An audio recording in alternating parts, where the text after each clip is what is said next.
ndwara ukuguru nsa naho maze imyaka igeze kuri 2 ngira rotari mu ishuri.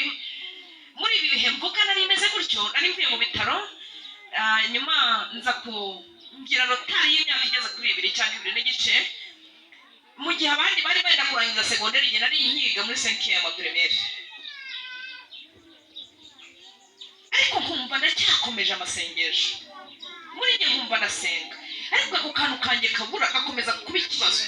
Mbwira mama wari watuyoboraga, ndamubaza nti se ko numva nsenga nkaba nkora ibishoboka byose, nari naragiye mu makorali ya Eglise Katolika.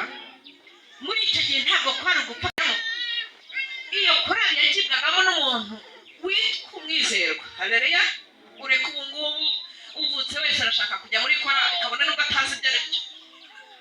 Ariko icyo gihe ntabwo byashobokaga, bagombaga kumenya uyu mwana avuka mu muryango w'Abakristo. Ese niba ari mu muryango w'Abakristo yubaha ababyeyi, ese yitwara neza mu muryango, akaba ari bwo bagushyira muri korali.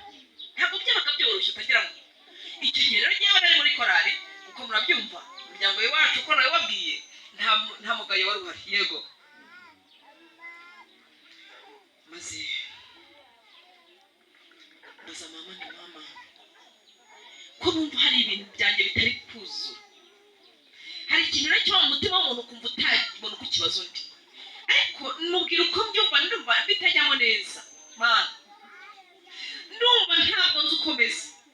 Nuko mama aratugatereka ni shitani gushuka irakubeshya no kugira ngo ahari kwitera ubwoba, humura tujye dukomeza gusenga. Nuko ibyo muri Eglise Katolika ntarashobora kugeraho, barabimfasha. Nari narakiriye Eucharistia ndetse ngira na gahunda yo gukomezwa. Ibyo nibyo byari bindeba muri icyo gihe, kwa amasakramentu yarasigaye inyuma ntabwo byanebaga. Musaza wanjye ubwo tuvugana yari arimo kwiga, yiga seminari ntoya, maze aza kujya mu seminari nkuru. Muri icyo gihe nabasaga mama gutyo yari mu seminari nkuru igenda kurangiza amashuri ye kugira ngo habwe impamyabumenyi yo kuba padiri. Umunsi umwe rero iwacu mama numvaga igisubizo yampaye kitampagije, ndamubaza nti ko numva ibyanjye bituzura, ariko buriya muri iki kibazo nimubaza ntabwo umuntu wese yapfa kucyumva, ariko ndashima Imana ko nakibazaga niko n'uwo nabazaga yashoboraga kumva. Haleluya! Maze arambwira ati se n'ibiki, numva senga nkaririmba nkakora byose, ariko numva hari ikintu ndi kubura, ni ukubera iki?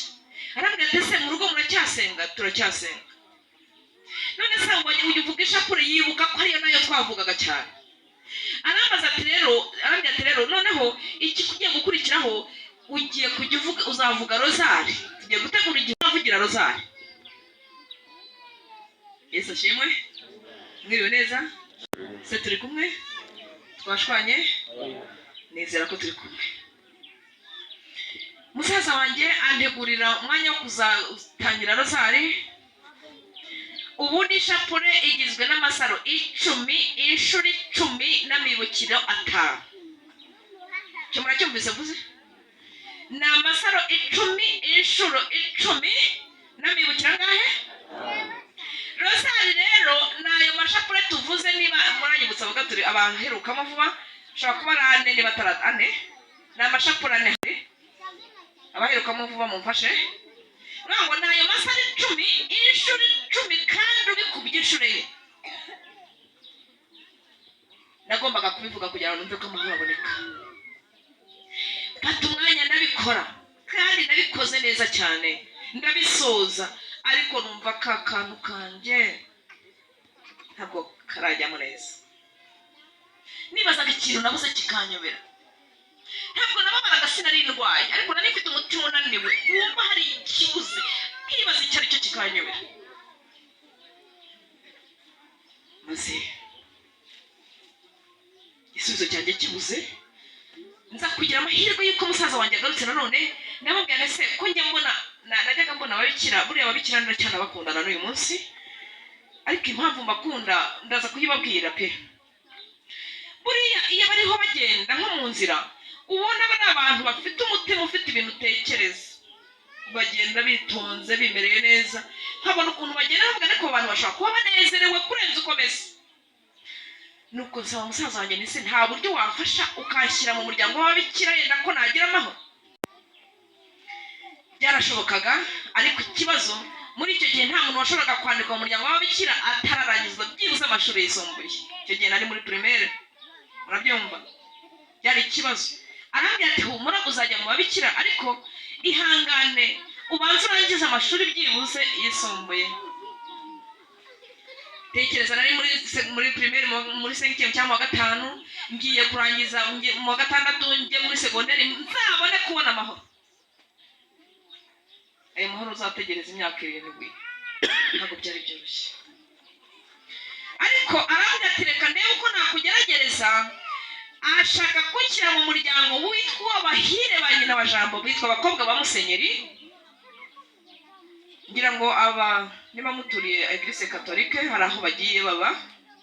Najyaga mbona bo ntacyo batwaye nabo ariko nkumva ntabwo bigiyemo neza. Nuko nyandika kuri urwo rutonde rwantegurizaga kuzahita mvanwamo njya kumubikira biramutse bishoboka. Yari kuri urwo rutonde ndetse nteganyirizwa igihe yenda bizashoboka nkajyamo maze marume agira ikibazo gitunguranye. Ubwo ni musaza wa mama, ntabwo ndi bubageranyirize ngo ni hehe. Twari dutuye nkaha ariko atuye mu rugendo rw'amasaha 6 n'amaguru. Murahumva ukuntu ari harihare. Nuko apfusha umugore amanzaganya bitunguranye kandi abana be bose bigaga muri secondaire na za kaminuza. Nta wundi muntu washoboraga kumwitaho. Bareba mu muryango wose umwana byibuze babikiri hasi wamufasha byibuze no kuba yateka ibyo kurya basanga ni njyewe njyenyine usigaye mu muryango ukiri hasi mu mashuri abanza. Maze rero mpamagarirwa kujya kwa marume. Ubwo no kuvuga ngo hari mu karere kamwe ariko byibuze urumva ni ku mpera z'akarere no kuzindi ni harehare cyane.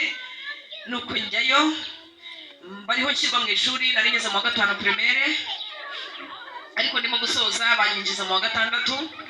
Abana batuze abadiyakone n'abadiyakonikazi mujye mukora umurimo wanyu.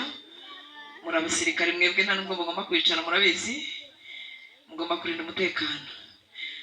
Nuko noneho nagendanya kwa marume aho ngaho. Mageze nagombaga gukurikiranwa murabyumva iwacu. Nasaga naho umuryango wacu wari ufasha abana nkaho ari abantu mbese bari babungabungaga umutekano wacu ku rwego rukomeye. Wasohokaga ugiye uvuza aho ugiye n'igihe ugarukira. Ntabwo kwari ugupfa kugenda gusa, ahubwo twari dufite gahunda nziza yo kuba tuzwi aho turi, aho twagiye n'igihe turi bugarukire. Nkigera kwa marume rero urabyumva iyo utunze umwana wundi ahubwo ukaza uburetwa kurenza uko nyina na se byari bimeze. Siko bimeze guti mama yazagira ikibazo nagira nte. Ngeze kwa marume noneho nsa n'ugiye mu nzu y'imbohe. Nabaga nkingiranye mu rugo nshobora gusohoka ari uko ngiye ahazwi kandi ndi bugaruke mu gihe kizwi. Ariko uyu marume yari akaze cyane kurenza abiwacu n'ubwo yenda twatugiye kubona padiri. We yasimburaga padiri igihe atari hari. Yasobaga icyo bita umuhimbazo. Aroroshye umuhimbazo murabumva. Igihe padiri adahari hari abamusimbura basoma icyo bita umuhimbazo. Uwo rero yari uko nguko. Mu gihe iwacu iyi Bibiliya nta yari ihari, we yarayifite. Iwacu nta yari ihari ariko yarayitunze kuko yaramwigisha murabyumva. Nuko noneho akomeza kuntoza gusenga. Ndabyibuka twarasenganaga turi babiri tukajya kuryama twese tumaze gusenga tukabyuka akaba ariko tubigenza dukomeza ya gahunda yacu. Ariko umunsi umwe mbona ibitangaza. Twari dutuye nk'uko aha hantu twicaye hameze. Hanyuma hepfo hari hakaba ari mu gashyamba munsi y'urugo imbere y'inzu y'iwacu. Nuko umunsi umwe hari ku munsi wa 6 twitaga ku munsi wa 6 ariwo ku munsi wa 7 cyangwa se ku isabato y'Abadiventiste. Ngiye kubona mbona abantu beza cyane bambaye amakoti baberewe bahanaguye imyambaro yabo neza, bambaye mbese ubona ko ari abanyacyubahiro. Arafata ikintu kisa kuriya byasaga kuriya, icyo kintu cy'umukara kiri iruhande rwanyu murakibona, akagikubita ku mutwe cyangwa ku bitugu akaza akagiparika hahandi muri cya gisambu cy'imbere y'urugo. Nareberaga mu myanya y'urugo kuko sinari mfite uburenganzira bwo gusohoka mu gihe ntawe uruhushya. Mbona kimwe barakizanye ikindi barakizanye bazana n'ikindi kimeze inanga yo mujya gusuka nk'imitobe mukoresha iki mubirikira. Murabuze umubirikira? Hari ikindi cyameze nk'umubirikira cyo barakizana bagishyira mu giti hejuru ariko kireba mu nzu iwacu. Murabahanga cyane. ese ashimwe. Ntabwo nari nzi icyo ibintu bivuze icyo bivuze, cyakora icyo kimeze nk'umubikirane nageze kukibona mu munara wo kwa padiri, ariko nkabona ni gatoya kubera ko hari kure, nabonaga icyo kisa na hari kinini kurenza ibyo ngibyo nabonaga. Maze mu kanya gatoya nko mu minota 20 ngiye kubona umuntu n'abandi bantu barahateraniye, abagore, abagabo, abantu benshi baricara, maze indirimbo baririmbye nanu uwo munsi nahise nyifata, nanu uyu munsi ndacyayibuka. Haleluya. Indirimbo twarebye mu gitondo ya 94. Iyi ndirimbo nayimenye ntarigera menya amateka y'abo bantu bitwa abadefe. Indirimbo ivuga ngo nkunda guterana ku isabato. Umugabo wari imbere yabo yazamuraga ikiganza hejuru ibumoso n'iburyo, azamura icyo kiganza gutyo, bwari ubwa mbere nibonye, ariko nkabona aranamwenyura n'abari imbere ye bose bakamwenyura, maze harimo n'abakecuru bageraho bakananyeganyega, akanyeganyeza umutwe, akavuga ngo bari abantu bashobora kuba banezerewe. Burya hari ikintu nabuze nkabareba bari abantu bameze nk'abanezerewe, bari abantu ni bwo ki. Haleluya. Imana ni nziza. Maze nkomeza kurebera mu nkingi y'urugo, nkomeza ndeba uyu muntu ugira gutyo unezerewe, azamuka nk'umuntu rwose utagira ikintu yikanga, maze indirimbo yanjye barayisoza. Mbona hari izindi gahunda ntasobanukiwe nuko, ariko indirimbo nkomeza kwitekerezaho.